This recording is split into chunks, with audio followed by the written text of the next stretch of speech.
Good morning from Le Mans. A beautiful day is waiting for us with exciting truck racing. The weather forecast is not too bad. You see, it's a little bit clouded. We are expecting maybe some rain, but yesterday there was a real rain battle between Adam Lacho and Norbert Kiss. Let's have a look.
So that was yesterday. Now we are here and we are expecting now the qualifying. So have fun with our commentators, Jazz and EB.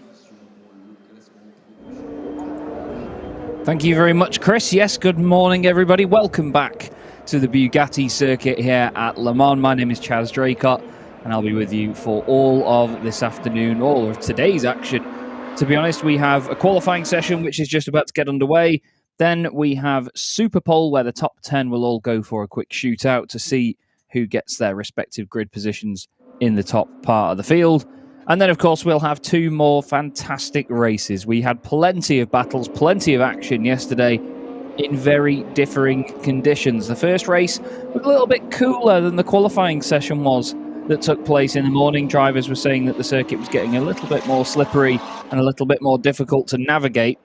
But then, of course, in the afternoon, it rained a lot before the second race of the weekend. And this man, Norbert Kish, was pretty unstoppable, to be honest, once he got going again, with some amazing manoeuvres and plenty of consistency and great commitment, as we always see from Norby. It's just to be expected so far.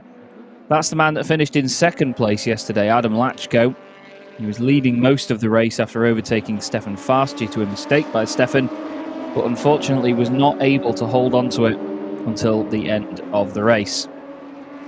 Still doing well in the championship, though, is Adam Lacho, second place at the moment, 19 points off Norbert Kish. They have 9 podiums each so far this season.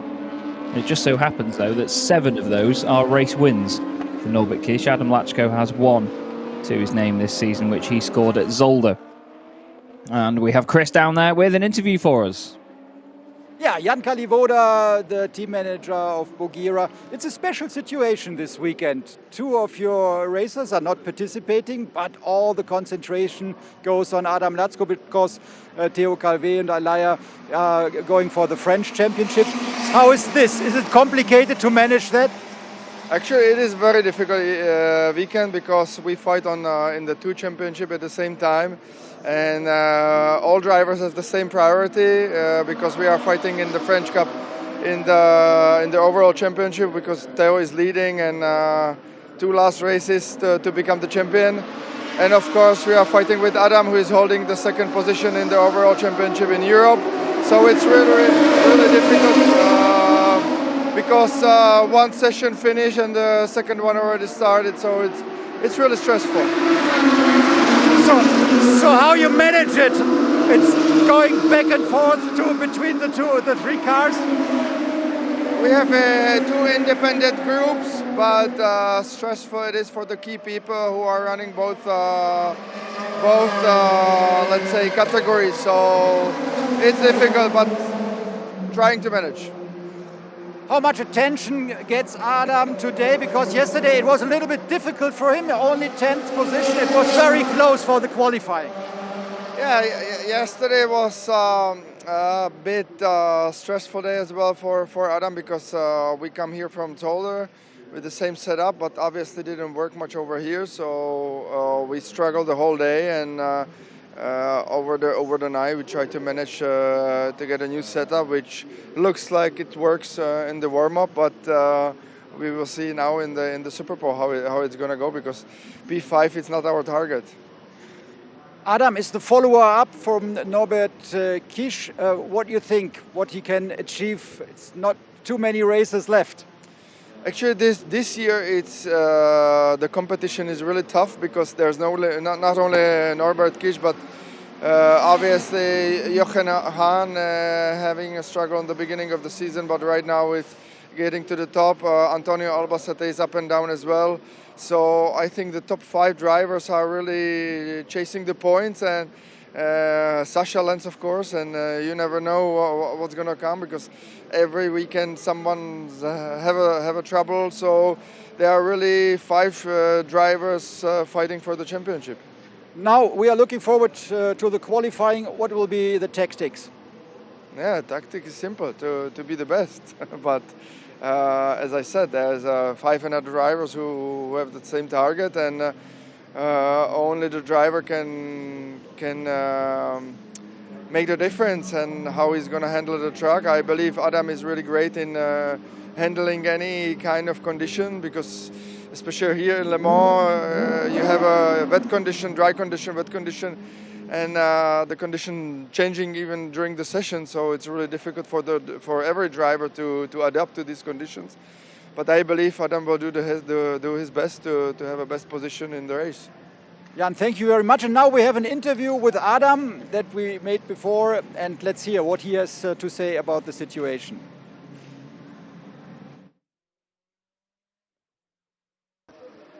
Adam, how is it to get all the attention of the team? Because Alaya Kolok is not racing and Theo Calvé, so you are the only one. You get all the attention? I think it's okay, because Theo fighting of the title in the French Championship, Ala also in the woman and the youngest driver, and I'm alone, but it's not problem. We fight like normal, and I try maximum what I know. Yesterday it was very close for the qualifying. You have been on the 10th place. What are your chances, your opportunities for today? Yeah, the qualifying is not so important. You must stay on the top 10. We are there. And the most important is Super Bowl. And there we are 5th. And I hope today is a little bit better. What are your tactics? Are you saving tires today? One more. You save the tires again? Yeah, we have a new tire for qualifying, like every time, because when you don't have new, it's no chance to get it a good time. And we make big change during the night, and we will see if it's help or not. Because on the morning where it's warm up, it's very not good condition, and we don't know how was it. And I hope we are on the good way. Okay, good luck. Thank you. Thank you very much. Thank you. So that was Adam. Now we are here back with Jan. How's the situation for Theo Calvé? He was the hero the last weekend race in Zolder. How is his situation? Because yesterday he told me he wants to win the French title. Actually, I think he's a really hero over here as well, because yesterday in the race 1, what he showed great performance, and he fight with Janik till the last corner when he overtook him in the last corner on the straight, and he won the race. But actually later on he got penalized, otherwise he would be champion already yesterday. But today I think if he just finished the race 1, it's done, and he will be the champion of the French Cup. And in Jarama we will see Theo back here. Yes, in Jarama, Alia and Theo will come back to the European Championship. Jan, thank you very much, and back to you. Thank you very much, Chris. Great to get some good insight ahead of today's qualifying session on how these drivers are feeling, what they think of the whole dynamic of being part of a team. And that is one of the main things in motorsport, is that a lot of teams usually have more than one vehicle in their arsenal. And Bagheera Racing, the biggest team in this championship with 3 trucks, As we know, obviously running Adam Lacho, Ale Kolok and Theo Calve. But Theo is still going for that French title this weekend, so we will not see him racing with us. But we have seen him sort of in the background and floating around. We actually spoke to him yesterday before he raced in the French Truck Racing Championship. Now, the penalty markers being placed into the ground there indicates that we are ready to go. So those penalty markers are basically a more physical track limits outline for the drivers. So if they do hit them, their lap times get deleted, and if they go over where those markers are too many times over the course of a race, then they will get time penalties as well. So they need to be very careful indeed, and it's not easy to avoid them, as silly as that sounds, when you see the size of them compared to a person.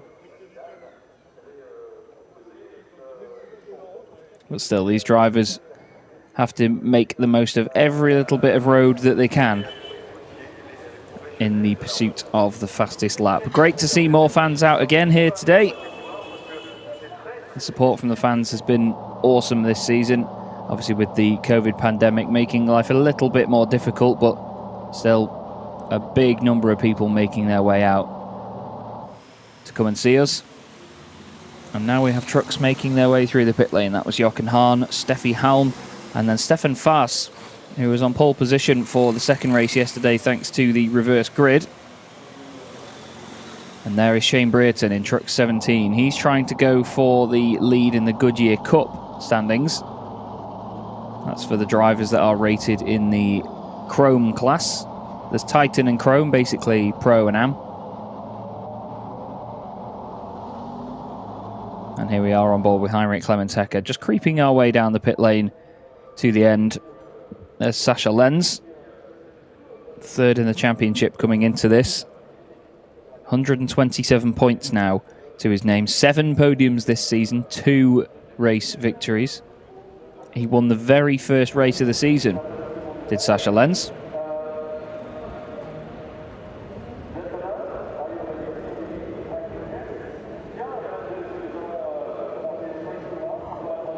And now you can see our field all lining up. Louis Requenco a bit further back. There's Jamie Anderson, the number 33. Makes it nice and easy to identify Jamie with having his name down the side of the truck in humongous letters. And the pit exit is now open, so the session will begin. So the whole field goes out for this first qualifying session to try and set a time. Those that are in the top 10 by the end of this session go through to the Super Pole session, which will start not long after. So we have 20 minutes now for all of these drivers to get a time on the board. You'll see that a lot of them go for, obviously, a cool outlap and don't go quite at full chat, as we call it here in the UK. Then they'll go for a fast lap, and then they'll have a very long cool down lap. Some of them, if they're happy with the time they've put in, will actually go straight back into the pits and stay there until the end.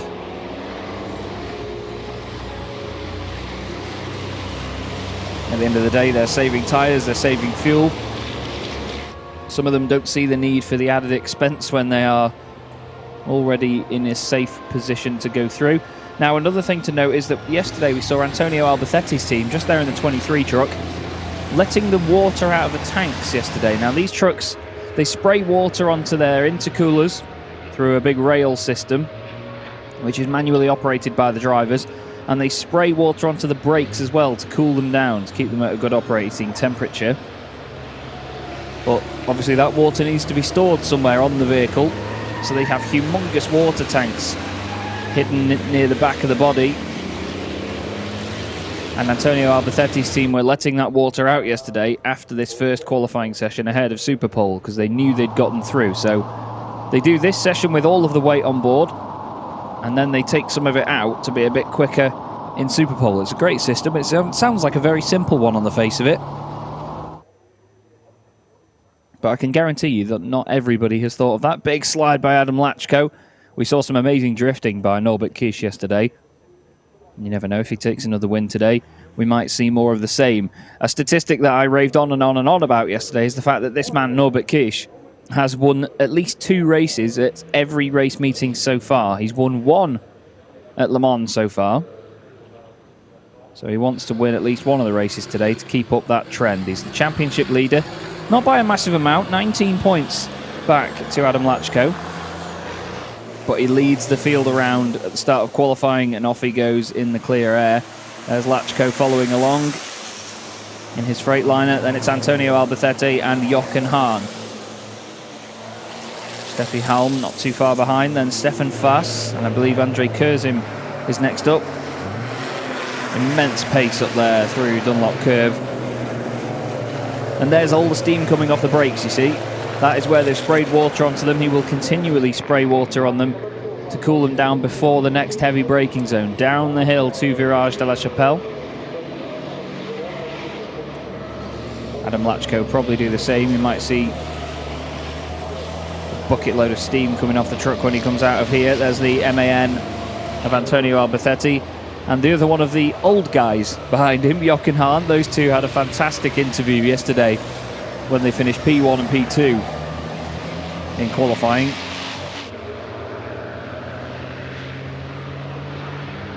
And they finished that way in the race as well, let's not forget. So, Norby, as he's known, flying round at the moment in terms of the first sectors. Jochen Hahn is only 1/10 of a second off Norbert Kish, but everybody else is over half a second down in just the first sector alone. We'll see what it looks like in the second sector when that comes through. But Norbert once again looking very potent indeed in this qualifying session. I'm not sure what it is about his truck, but it just looks like it's going faster than everybody else as well. Only 1/10 of a difference between him and Lacho. He's 3/10 faster than Jochen Hahn in that sector as well. Steffi Halm matches Jochen Hahn there too. Not too much of a difference between everybody there. Obviously not as many harsh braking zones or anything. Now then, Norbert out of the final corner. Gives it a bucket load of power and across the line. And his first time of the session will be a 2:07.5. Now yesterday his pole position time was a 2:05.5, which shows a big difference in conditions. Hahn is a half a second off. Lacho down to third. Halm, then Albacete. Albacete will definitely want to improve on that one. 1.4 seconds off. Andre Kurzim has gone fifth. Brayton is seventh. And truck 25, which is Heinrich Clemens Hecker, is having his lap time deleted, as you saw at the bottom of your screen there. So now the cool down laps will begin. A lot of drivers will just get their trucks to the right sort of temperature, cool the brakes, cool the engine. These things are very big and very hot.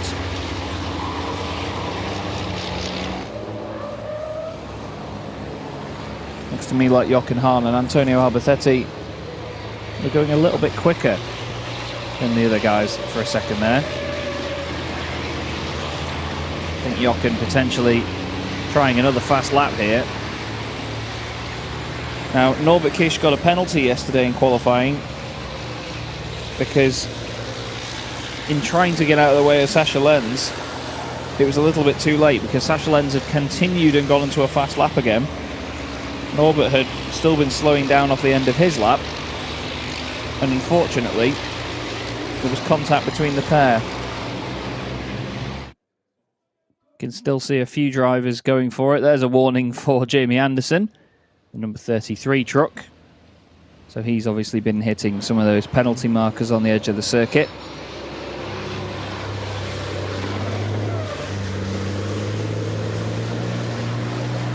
And I'm intrigued to see what Jochen Hahn can do sector-wise, although actually it doesn't look like he's been pushing in the first sector all the way around. I think he's just trying to get that little bit of clean air to make sure he's at the front of the queue for when he starts his fast lap. We'll have to see. Either that or he's just saving time in coming back to the pits very quickly. Now Antonio's in front of him, and they're going to continue, so they're going for another lap. I told you Antonio will, because he won't be too chuffed with being 1.5 seconds off. He's 8th at the moment. He can do better than that here. We've had multiple people telling us already this weekend that Antonio is very quick here. The Spaniard a great talent and a real top character. So here you go then. 100 miles an hour up through Curve Dunlop. It's an incredible sight and an incredible noise as well. The lap times are some 2 seconds off what they were yesterday, so the conditions obviously a little bit too cool and a little bit slippery at the moment for them. Down the hill he goes. Look how quickly they arrive at the long right-hander. Bit of a lock-up by the look of it. Bit of understeer as well. You can see the black streaks behind it on the road as it instantly dries the surface, removes whatever moisture there is with the humongous amount of heat going through those tyres. 6 tyres on each of these racing trucks, of course. Goodyears as well. 4 wheels on the back, 2 wheels on the front. Kicks the tail out a little bit, does Antonio. Uses all of the curb on the right-hand side. Doesn't really affect the truck too much. And watch the nose dive down now onto the brakes. There you go. This is Garage Vert. Really throws it in. The back end tries to come around. Obviously all of the weight at the front of these things, so the back end, while putting the power down, is almost along for the ride for a lot of these, much like a front-wheel drive sort of touring car, but just a touring car that weighs 5.5 tons. Now, back towards Shemin Obufs. It's a long, smooth left-hander here. You really need to carry the momentum. Don't overdo it on the penalty markers. Then use the weight to go to the right. And then into S du Garage Bleu. Again, smooth apex there. Quite a late apex as well. You don't want to hug the inside all the way around. We saw people forced to do that yesterday while there were overtaking moves going on, and they lost a lot of momentum. Nice run out of the second to last corner. Andre Kurzim's on a fast lap as well. He's not been happy with his first attempt. And Antonio Albacete out of the final corner. And where is this lap going to put him? It's surely going to be an improvement. He's up to 6th place, so he gains a couple of tenths of a second. So it's still not the best from him, but it'll get him into the Super Pole session. Andre Kurzim just went across the line as well. And Stefan Faas has moved up to 9th. Kurzim goes 4th. Andre Kurzim, fantastic stuff from him. So Albacete finds himself back down in 7th. Shane Brereton is the one that's on the cusp at the moment. And Jamie Anderson, after having his lap deleted, has to go for another one if he wants to get into that Super Pole session. It was a new truck for Jamie and his team this year. They were struggling with things early on. And very interestingly as well, it's right-hand drive. He's a British driver and a British team. They have a right-hand drive MAN, whereas a lot of the others are all left-hand drive. So he has to use his mirrors differently to everybody else and position himself on the road differently. It is actually something that you see more often than you think in motorsport, especially with touring car racing. There's a lot of left-hand drive versus right-hand drive machinery. It looks to me like Jamie might have actually backed off on this one. I think he might just be cooling it down again. Just doesn't seem to have the same body language as other laps that we've seen, does it?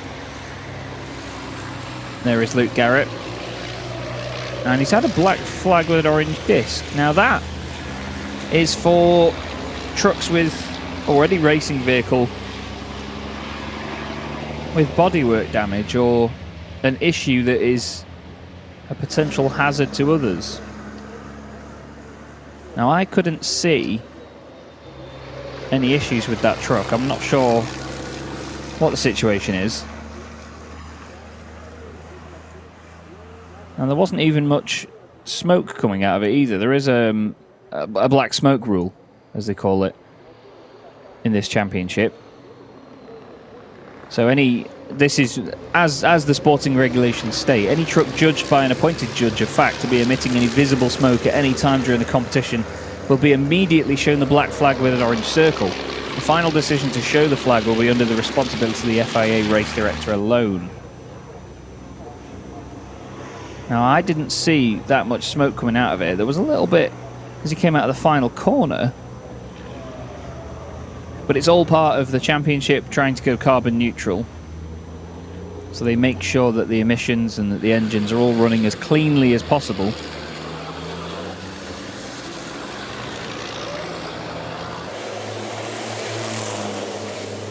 And yes, there you go. Smoke warning then for Jamie Anderson. So that, I think, is the first one we've seen this season.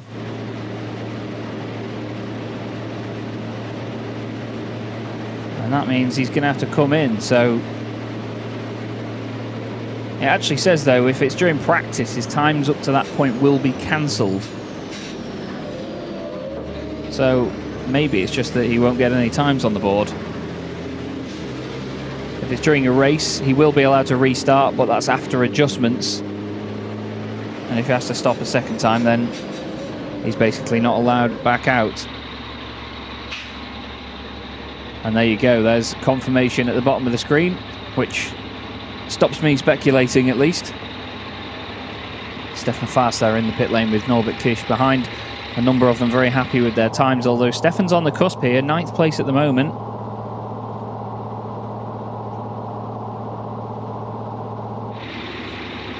And Norbert Kish is going to be sat there for a while, I imagine, waiting for the session to end. 6 minutes still to go. And you can see there Jochen Hahn, Steffi Halm, and even just in the top right of your screen, Sasha Lenz in there as well. A number of them very happy. Lenz currently 5th. There's Heinrich Clemens Hecker. Luke Garrett just behind, using all of the curb.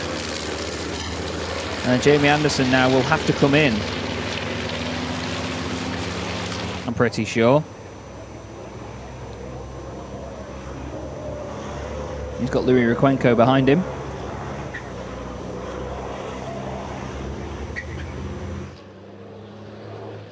And there is Heinrich Clemens Hecker. Now, he broke a spring yesterday, so unfortunately didn't make the first qualifying session. But he did make the race. He just lined up 13th on the grid. Finished 12th, but he got a 10-second penalty on his way there as well. I believe that was for overspeeding throughout the race. Now, these things are, of course, governed to 100 miles an hour. Anything over that is classed as unsafe in these trucks. So the drivers need to make sure they do not go over that magic 160 kilometers an hour figure. They take it very seriously indeed. And Jamie Anderson did come into the pits.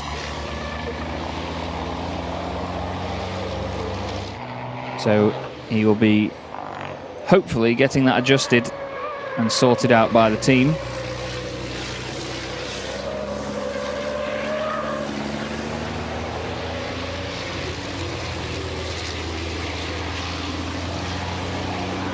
Heinrich Clemens Hecker on another lap then to try and improve his position. Currently 13th fastest, just ahead of Jamie Anderson. Obviously the only man not to have set a time.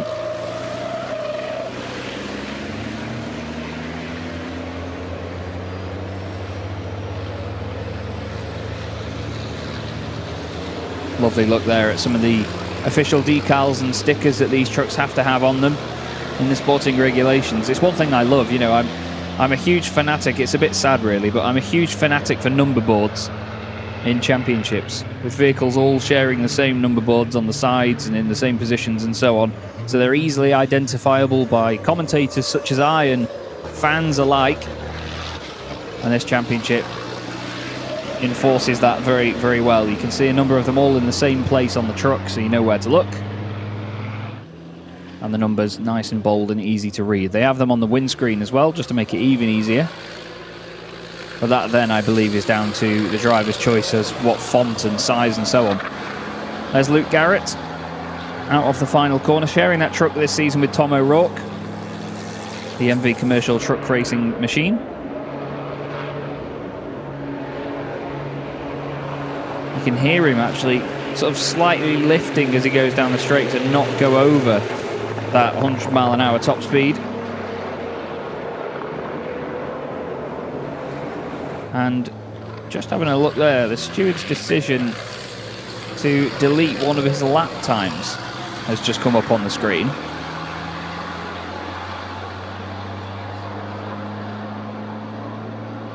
So I'm intrigued what that was for. Shane Brayton jumps up actually to 7th place, puts Stefan Faas right on the edge now. And Stefan is still in the pit lane. So I'm not sure if anyone else will challenge him. There is Jamie Anderson.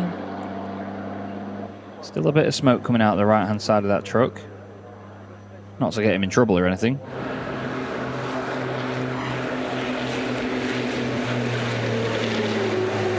Still doing an incredible amount of pace up towards the first corner.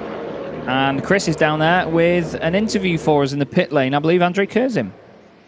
Andrej Kurzim, the 4th best time behind the big 3. What happened out there was what went very well. Yes, the 4th best time. I think today our performance is much more better than yesterday, and now we will see what we can do in the qualifying, and hopefully we can get the position in the 2nd or 3rd row. Any reason why it's going so well today? Yeah, yesterday we had some problems, and we worked this night very hard. And yes, now it's much more better than yesterday, and yes, now we will see. Okay, thank you. Back to you. It's one of the incredible things of motorsport that teams overnight can work on a vehicle, work with their driver, just develop some different tiny tactics for the next day. It wouldn't seem like much to some people, you know, maybe just staying in a different gear through one corner, or maybe just avoiding a curb, taking a later apex. These drivers and teams analyse so much between sessions and between events that they can develop so much over the course of a season. And Andrej Kurzim, after taking a win early on in the season at Most, has done a great job there with 4th place. We heard that Adam Lacho and a few others were having problems with their setups yesterday. These trucks are a nightmare to set up for wet weather conditions. That was René Reiner going across the line and up into 6th place. René going very well indeed. He started yesterday's race. He was only in race 2 yesterday. He started from the back of the grid. He had a penalty from Zolder. Now where does Jamie Anderson go? Just into the top 10. Jamie Anderson knocks Stefan Faas out. Stefan Faas does not make it through to Superpole. He qualified 6th yesterday. And Jamie Anderson, after a very trying session due to the black smoke rule, has done it. Now here is Luke Garrett. Currently sits 13th fastest, only faster than Heinrich Clemens Hecker. Can Luke Garrett get the MV Commercial Truck Racing MAN into the top 10? Looks fast through the left. Nice direction change through the right. Slows it down nice and smooth on the brakes. You can see a lot of the steam coming off it there. We've got Louis Requenco just behind him on track. Louis is currently 12th fastest at the moment as well. And we have another interview with Chris. Yeah, Henry's the mechanic of Jamie Anderson. There was some smoke. What happened and what is the situation right now? Yeah, we had a little issue with smoke, so we get a warning from the race control, so we have to come in and adjust it. And the time is very close so for the end of the qualifying. So we swapped something and we hope it's going to be good now. So last lap we make a good lap and luckily we're in top 10. So fingers crossed that we make it to the Super Bowl because some people are still on track, so we'll see. How you solved the problem with the smoke? Yeah, we swapped something, so makes a bit different on the ECU maybe, and then hope it's good. Is there a decision that you participate for the Super Bowl? No, if we don't change anything, they cancel our lap time, so we cannot go to Super Bowl. So we had to change something, and the time was very short, so that's why we have to come in and swap it and then go out again. Okay, thanks for the information. No problem. Back to you. I'm intrigued as to what they changed, but still, they fixed it. And unfortunately, though, it meant that Stefan Faas did not make it through. Now there's the comparison between a Lotus Elise and a racing truck in terms of size, if you were ever wondering. The Lotus Elises were racing around here this morning, and the trucks, I think tower over them isn't actually as powerful a phrase as it should be, really, because they more than tower over those little Lotuses, don't they? We have fans towering over the circuit as they watch from high vantage points all around the Le Mans Bugatti circuit. Now, I was told that number 86 had a lap time deleted for a penalty marker, and there it is. As you can see, he's done a nice job of breaking it into pieces. And the Marshalls collection of those grows every single session, but in just a few minutes we will have the Super Pole session underway for you. The drivers will make their way back out on track. A quick moment to thank all of our fantastic marshals that we have all the way around the circuit. We wouldn't be able to go racing without them. Now then, the trucks filter back into the line on the left-hand side of the pit lane. Jochen Hahn just pulling in front of Adam Lacho there. There's Jamie Anderson sneaking past Antonio Albacete, but he's coming back into his box to just have a once-over, check everything before they go back out.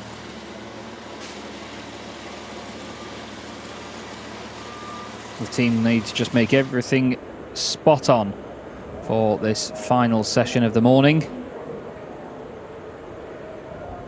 We do have 2 races coming up for you, of course, today. Third race of the weekend will be at about 5 to 2 local time, just before 1 o'clock UK time. And the final race of the weekend, race 4, will be at 20 to 5 local time, 20 to 4 UK time. We're sharing the paddock this weekend with a number of different series, including the French Truck Racing Championship. So we have a little bit more time between our races than we normally do.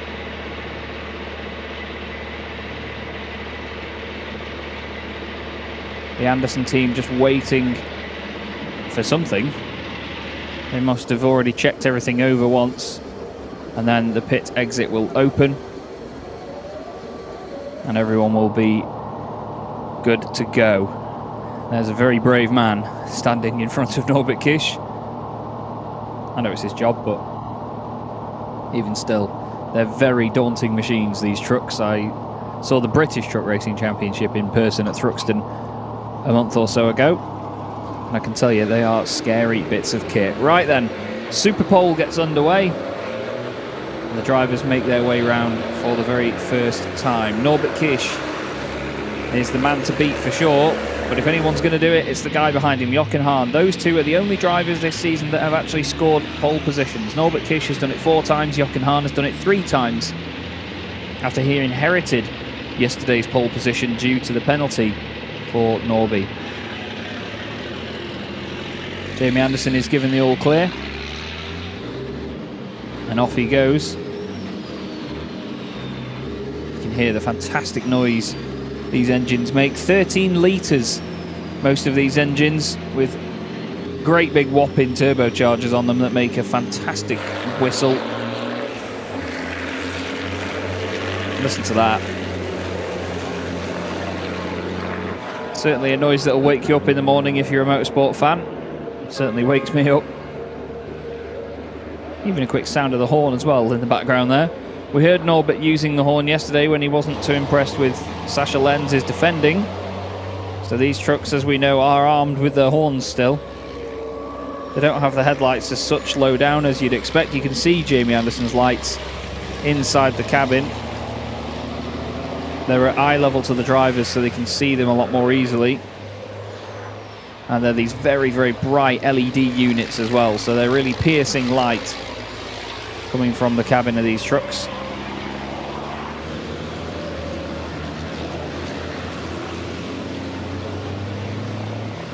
Jamie Anderson then makes his way down to Garage Vert on his installation lap, just to get everything up to temperature and get the truck exactly how he wants it.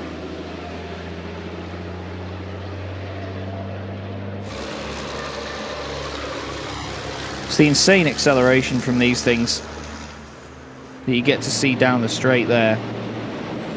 Still baffles me now. Obviously the 0 to 60 times on these trucks not phenomenal, but they do 20 to 100 miles an hour in the same amount of time as a Porsche 911 GT3 RS. And anybody that knows their cars know that that's a very potent machine indeed.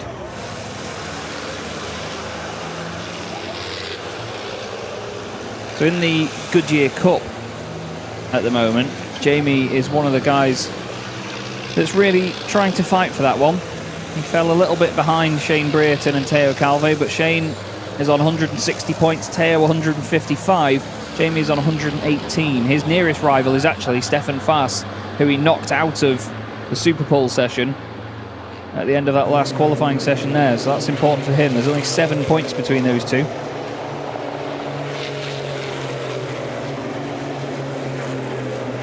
And Jamie brings the number 33 truck all the way up the hill and then hard onto the brakes while still straightening the truck up as well. That can't be easy through there. It's a very, very difficult corner, is the Dunlop chicane. Up over the crest, a little bit sideways on the exit. You can see even from this camera the way that the truck moves around on the power, dances about.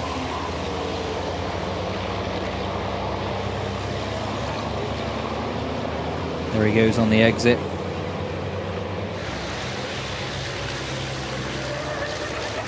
Into the long Virage du Musée. Takes a later apex to get a good run off the corner. We saw Norbert Kish go around the outside of Adam Lacho there yesterday in an incredible move for the race win. That gave him the inside to this right-hander, which Jamie went a little bit too hot into yesterday on a few occasions, and I think he might have just gone a little bit hot there as well.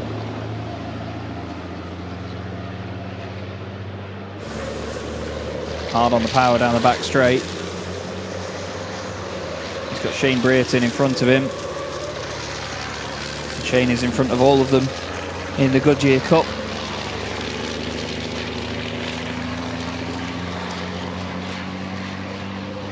This final section is one of the most difficult bits of the circuit for these trucks. There's a little bit more stop-start.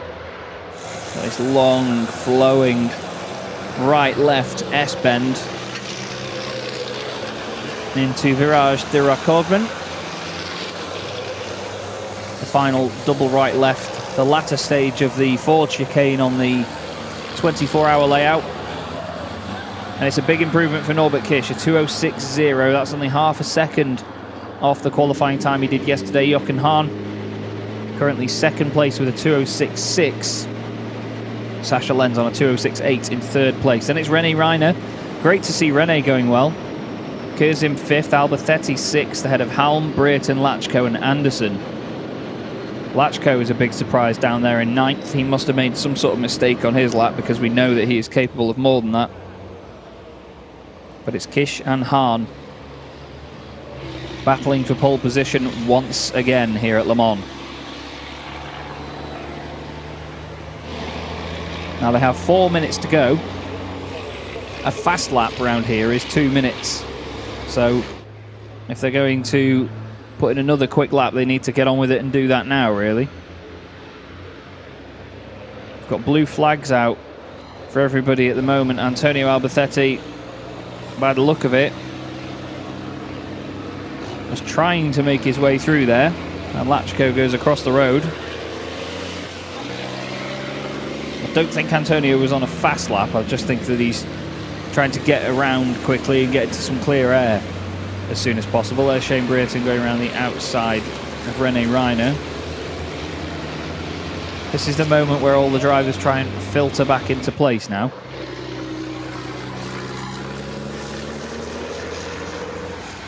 And they work on getting a little bit of real estate that'll just help them out. Norbert Kish, very importantly, is the driver that's always at the front of the queue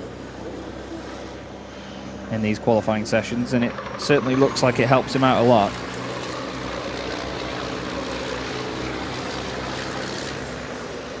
In motorsport commentary, we often talk about cars and vehicles punching a hole in the air to create slipstream or disturb the air behind them for any vehicles that are following on. Now, if you want to punch a hole in the air, you can do it with a 5-ton truck. They're not the most aerodynamic of things. As you can see though from Sascha Lenz's beautiful number 30 machine, they certainly do try to make them aerodynamic though. They have these big long sweeping side skirts all the way from the front bumper down the side. And Sascha gets back on it for another lap then. Third in the championship at the moment is Sascha Lenz. Only 3 points behind Adam Lacho. And he's a long way ahead of him at the moment.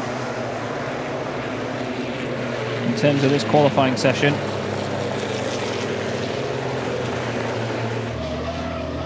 up towards the Dunlop chicane they go. I believe Lacho will pop up over the hill in a moment. Either that or Shane Brereton. There is Lacho. Sorry, Shane Brereton's a little bit further back. There's Sascha Lenz. Winner of the very first race this season at the Hungaroring. After Norbert Kish had a boost pipe failure, which they later blamed on the procedure that tests the boost that Scrutineering were doing.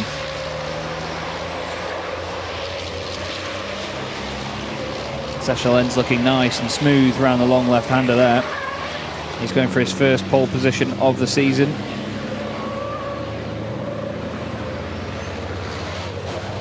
Only 2 drivers have taken the top honours in qualifying so far this year. Norbert Kish and Jochen Hahn. Don't forget Alberthetti was on the front row as well yesterday. Sascha Lenz yesterday qualified 3rd. Well, he actually qualified 4th, but was promoted to 3rd after the penalty for Norby. Stefan Fass was the highest placed Chrome driver yesterday. At the moment, it's Shane Brereton down in 8th place. But René Reiner, he's really impressed me so far. Sorry, Reiner. Really impressive in 4th position. He needs some good championship points.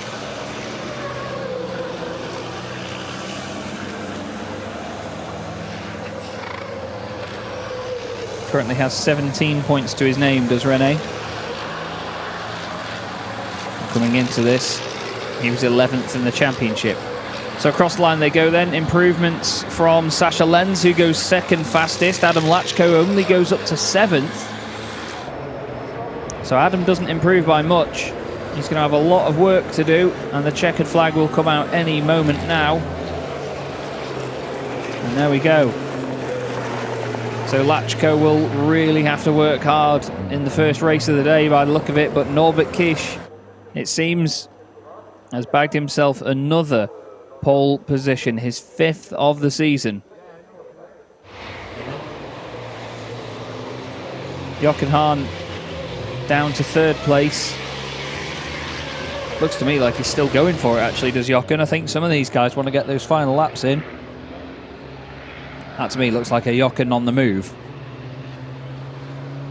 Now he's a little bit further down compared to his previous sector 1 times.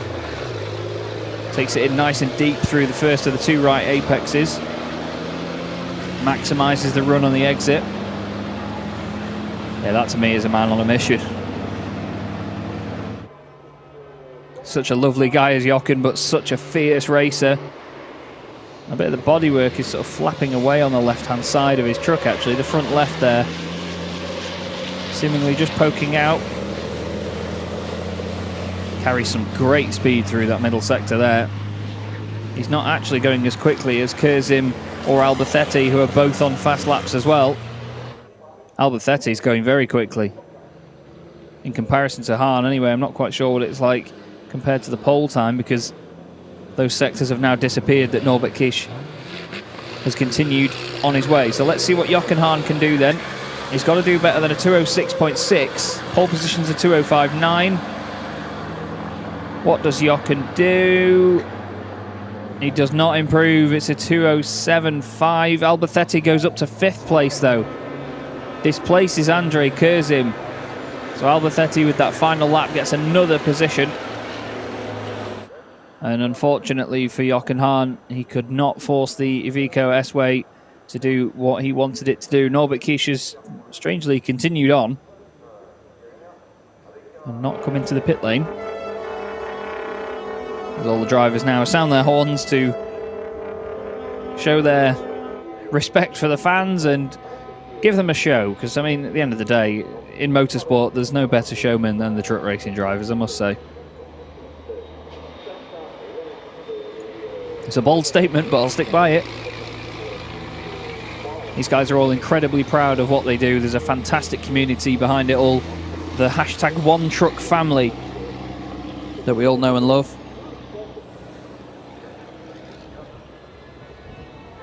And Jochen Hahn is a real prime example of the great people we have in this championship. And the truck racing community all around the world. Getting to grips with it all this year. To be commentator for this championship has been phenomenal fun. And I really look forward to seeing everybody finally at Misano at the end of the season. I'm very grateful to have been invited to go out there in person to go and see them all and commentate from the circuit. And there is your championship leader and pole sitter, Norbert Kisch. That big red truck this year has certainly got some status behind it, and he's showing us all exactly how to do it up to now. There goes Sasha Lenz into the pit lane. Or at least into the paddock, I should say. And then René Reiner, Jamie Anderson and Andre Kurzim. Not a bad qualifying for Kurzim, that's 6th place. Yesterday he qualified 7th, so it's an improvement. René Reiner didn't even qualify yesterday, he had a qualifying ban. But Adam Lacho will be the man that's not too pleased, although I say that yesterday he was 5th in qualifying, so it's not like he was on the front row or anything. But it's just not the sort of performance we expected, especially after how fantastically quick he was yesterday in that second race. But we all know that Adam is an incredible star in the wet weather conditions. There's Antonio Albacete going in. You should see Jochen Hahn. I think Jochen was in front of him, actually. There you go then. Norbert Kisch and Sasha Lenz will make up the front row of the grid. Jochen Hahn and René Reiner will be row 2. Antonio Albacete will be 5th, with Andre Kurzim alongside him on row 3. Row 4 is Adam Lacho and Steffi Halm. And then it's an all-British row 5, Shane Brereton and Jamie Anderson. Stefan Fast lines up alongside Liri Rikwenko on row 6. And at the back of the field we will have number 86 Luke Garrett and number 25 Heinrich Clemens Hecker.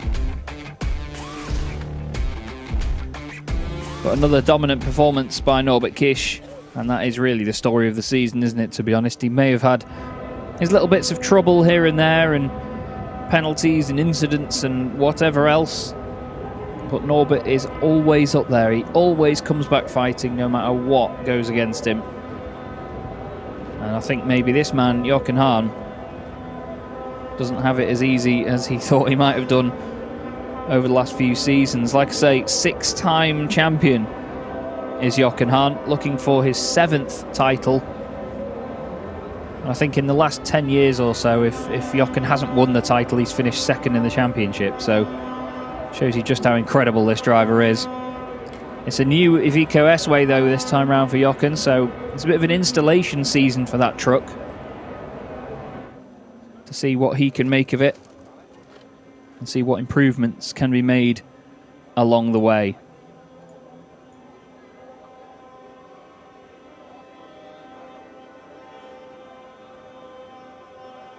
You can hear all the horns being sounded in the background.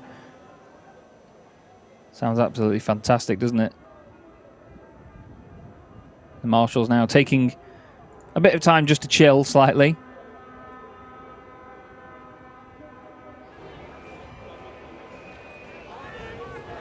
And all of the fans now preparing for whatever else comes their way race-wise this afternoon.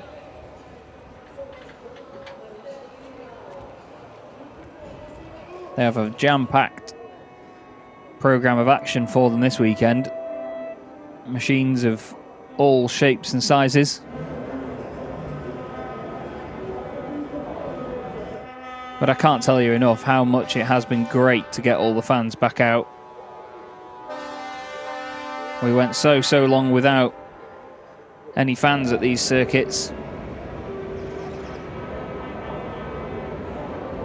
it's been beautiful to get them all back out there. The atmosphere really wasn't the same without them.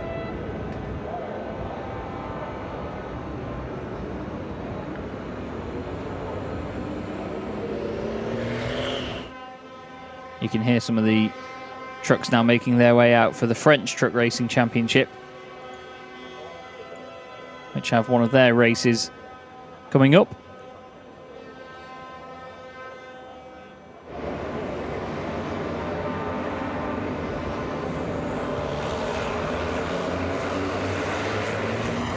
And there as well is part of the showcase in the paddock, which is a great show of some of the road trucks we have here.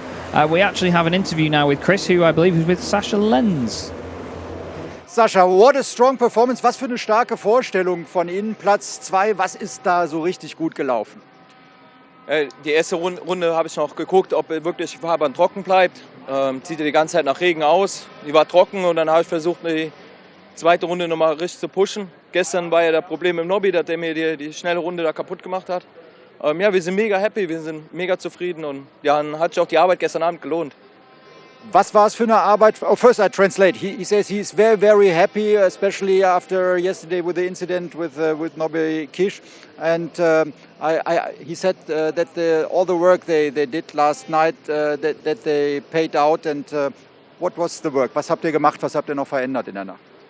Du glaubst doch jetzt im allen Ernst nicht, dass ich dir das verrate, oder? Also, nein, wir haben die Daten analysiert, wir haben geguckt, wo dran kann es gelegen haben oder auch vom Fahrerischen her eine andere Linie ausprobiert und ja, siehe da, hat alles funktioniert, was wir getan haben. You see, I just tried to ask him what they changed, and he was laughing and say, "Okay, you don't believe that I'm telling you." But they said they analyzed all the data, and I think Sascha can be proud about this what he achieved. And now I wish you a good race, gutes Rennen. Was hast du dir vorgenommen? Ja, wir wollen auf jeden Fall unsere Position halten und da muss man erstmal abwarten, wie der Start verläuft, wie die erste Schikane oben nach dem Berg verläuft. Gestern hatte ich auch einen leichten Kontakt, habe direkt 2 Plätze verloren, deswegen wir bleiben auf dem Teppich. Wir wollen gucken, dass wir auf jeden Fall weiter nach vorne kommen, aber wir müssen uns auch nach hinten absichern. So he says the first corners will be very important. Thank you very much. And yeah, he says of course I'm looking to get some better places, but also I have to look what's happening behind me. So we see you at the race. Good luck and see you then. Bye bye for now.